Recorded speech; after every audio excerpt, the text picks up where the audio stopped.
All right, gang, here we are, our third week of 1102. So what have we done so far? We have read four stories so far. Eudora Welty's Why I Live at the PO, Edgar Allan Poe's Telltale Heart. By the way, that was an interesting discussion board. Um, it, Poe is a writer that I've kind of rediscovered and have a renewed appreciation for.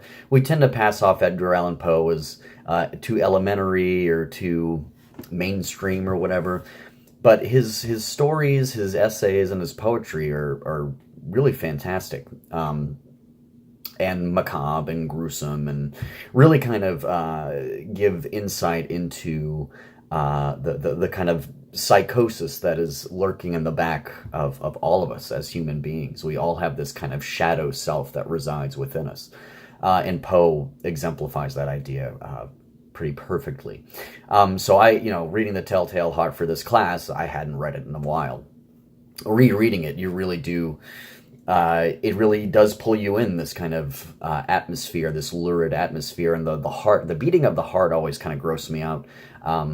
For whatever heartbeats, pulses, blood, surgical procedures on television, all this stuff really ekes me out. So it was kind of gruesome to me, just the description of the heart beating under the floorboards.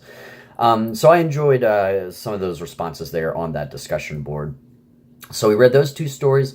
Then we read Tobias Wolff, Bullet to the Brain, and then The Jilting of Granny Weatherall, that kind of dreamscape story that's really interesting and complex by Catherine Ann Porter.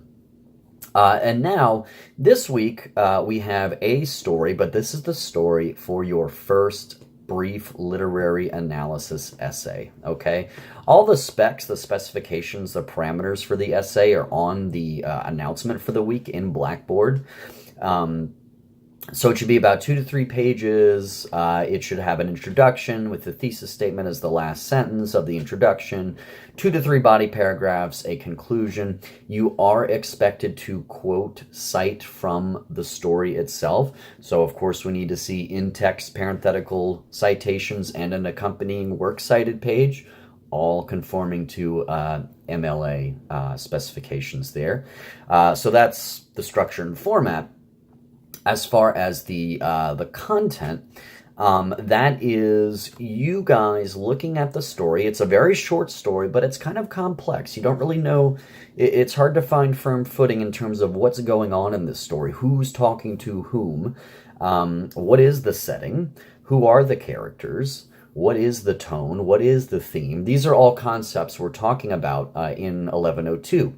Backpack literature, our textbook, is subdivided into concepts having to do with fiction. So character, setting, point of view, plot, theme, tone, style, things like that. So what I want you to do, and again, I spell this out clearly in the announcement. At least I hope it's clear. If it's not, you could let me know and ask me via email. But I ask you to pick a concept, whether it be character, setting, theme, whatever other ones I had on there, and use that concept as a means by which you answer the question, how is the house haunted? How is the house haunted? And granting that it is haunted, how does that idea of a haunted house, in kind of our modern conception of it, like around Halloween time, you go to a haunted house, let's say.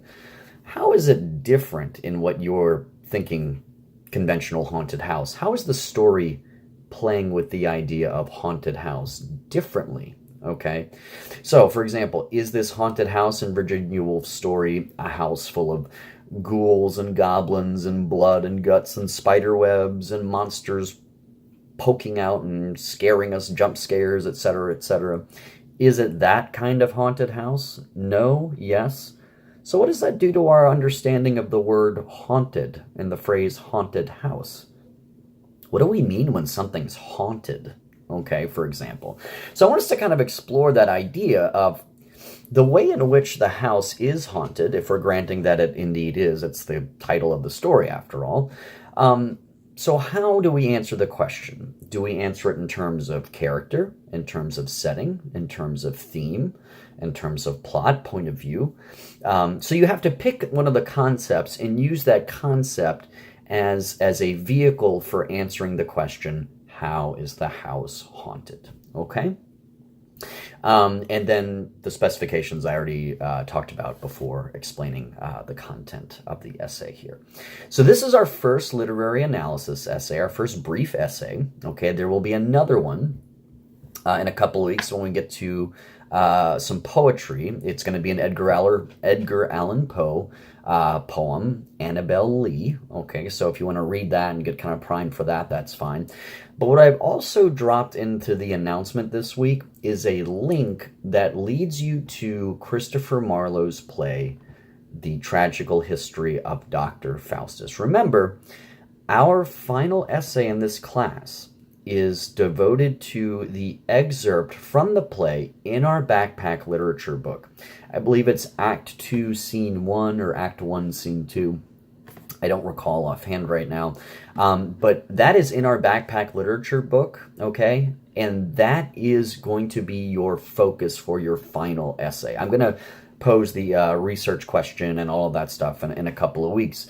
But it's worth reading the entire play, okay, in order to understand the act and scene in our book. It'd be kind of awkward and jarring to read what's in our book and just go off of that for your final essay. It would be out of context, okay? So we need to contextualize it in the larger picture of the whole play, okay?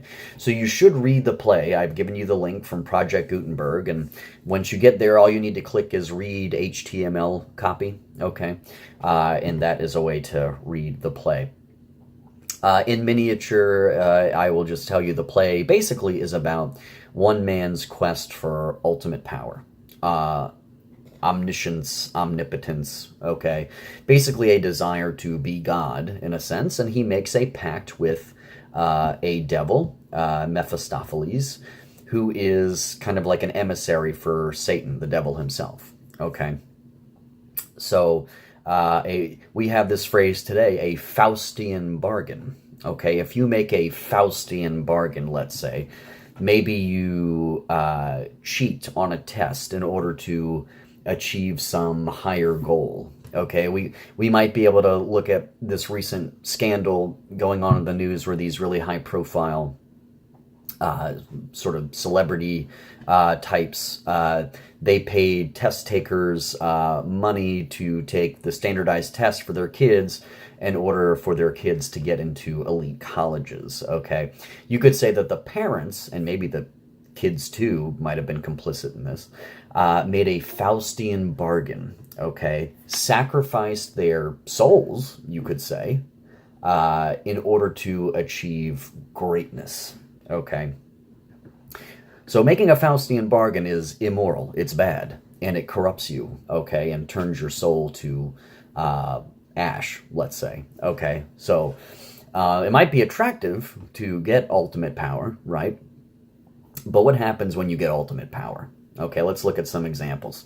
I'm thinking Aladdin. Of course, we have this remake coming up with that garish genie played by Will Smith. Maybe it'll be better than I think, but does not Jafar make... we might not conceive of it as a Faustian bargain, but once he gains control over Robin Williams' genie, he asks him finally to grant him omnipotence, basically, in the form of himself becoming a genie. But what doesn't he realize? When you are on this quest for ultimate power, you're blinded. You're blinded by the potential pitfalls and consequences. You don't care. All you want is power, okay? And you'll do anything to get it. What doesn't he understand? He doesn't understand that while this ultimate power is very freeing and allows him to do basically infinite things, it's also the very thing by which he is tethered or constrained. He's got to live within the lamp, after all. And he is summoned forth, okay? It's not like he could just do anything he wants whenever, okay? He is subservient to a master who will ask him for wishes, okay?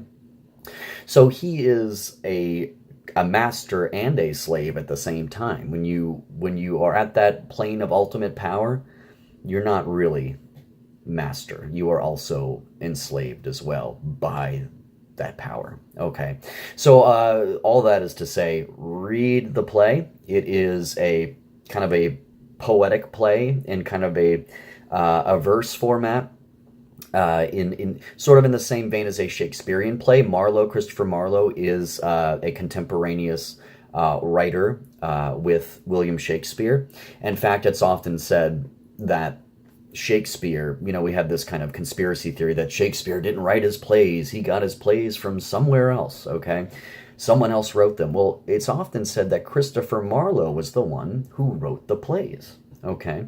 When I went to grad school, one of my professors was a Shakespeare scholar and expert, and she kind of poo-pooed all of that stuff and said a lot of this whole Shakespeare didn't write his plays is largely a load of baloney, okay?